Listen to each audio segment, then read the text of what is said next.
Ask Tom on Home Show. John from Shenandoah has a question about an AC valve. Yeah, he's heard you discuss these many times on the show, Tom. He says, many years ago, you always recommended installing a valve on the AC coils in the attic. What's the name of that valve? I had it installed on my coils in 2000. Now I need to replace these coils. AC people do not know what I'm talking about as I'm getting quotes. I also am being told that it is standard now on all coils. This thing that he can't remember the name of that nobody knows, I guess. I paid extra to have this valve put on in 2000. Was I ripped off, or is it now standard? You weren't ripped off, so let's just scratch that off. You weren't ripped off. First off, when you talk to someone, you need to know the name of the valve, and I know you probably don't know, and nor should you. I mean, it's not something you would remember. We call them an expansion valve. That's the name of the valve that we used to have. I used to have and recommend that you would have instead of a cap tube system. It's a valve that regulates the refrigerant through your evaporator coil, installed because they could regulate it and get a better balance, which means you could get a greater dehumidification on your system. My old units still have expansion valves on them. They're still working great after 23 years now, so I'm not complaining a bit about them. But as far as you ask a guy about a valve, they probably don't know. And the fact is, with the new efficient systems, now are they exactly like the old ones? Maybe not, but they already have the new valve type systems. All the coils are a little different, but they've come a long way in the last 20 years, even 30 or 40 years for that matter.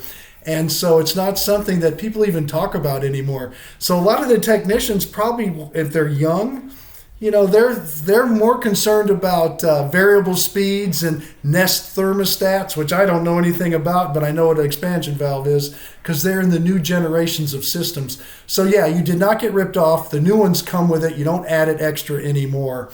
Just get yourself a good system and go from there. But it's an interesting question that brings back a lot of memories. And I know, sir, you are a listener from a long time ago because you don't even hear those terms anymore, but you heard it a lot on this show a long time ago. Okay, so they're now included in systems. Because to reach the SCER ratings, they have to. What does it do? Because I'll tell you what. When I sold my house and we got married 10 years ago, we had moved out of my old house, and that thing went bad, and it ate my air conditioner. So why did it do that? Okay, well, they do go bad because you don't do your yearly maintenance and they don't balance the refrigerant. Okay, so what's the expansion valve? Charlie. Okay, let's skip past that part. Get to the what does it do thing. Well, I'm about to lead into that because the beauty of what this does, it's a moving part which gets oiled with the refrigerant oil, and it regulates the perfect amount of refrigerant that passes through it into the coil during different loads on the coil during different hot to cold times during the year or moderate times to hot times. So it regulates the refrigerant according to the temperature, and so it's a highly it's a very simple but important but something needs to be taken care of part on a unit, and when it goes bad it'll freeze, and then of course that's what happened to you. But again, I want to make everybody understand, Charlie, and you're just going to have to fess up, you're on camera now. You didn't take care of your air conditioner. You did not do yearly checkups.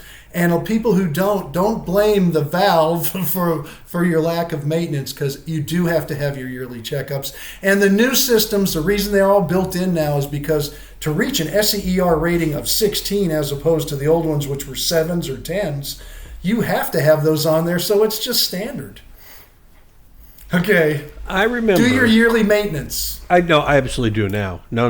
That was a $2,500 lesson that I only had to learn one time. Yeah. But it reminds me, years ago, I don't know if you remember this, there used to be a company that used to repair your mufflers on your car. And they used to say, you can pay me now, or you can pay me later. Yeah. I like it. I remember that company. All right, but you never have to pay us because Tom will answer your questions if you go click on Ask Tom at HomeShowRadio.com, and you can send us a video, you can send us a written question. We accept them all. The one thing we do ask is if you can, when you get to this form, why not include a picture? Because that'll help us out. And we want to help everybody. That's why we love doing these, and we post one every day at our Facebook page, at the Home Show Radio YouTube channel, of course, at HomeShowRadio.com.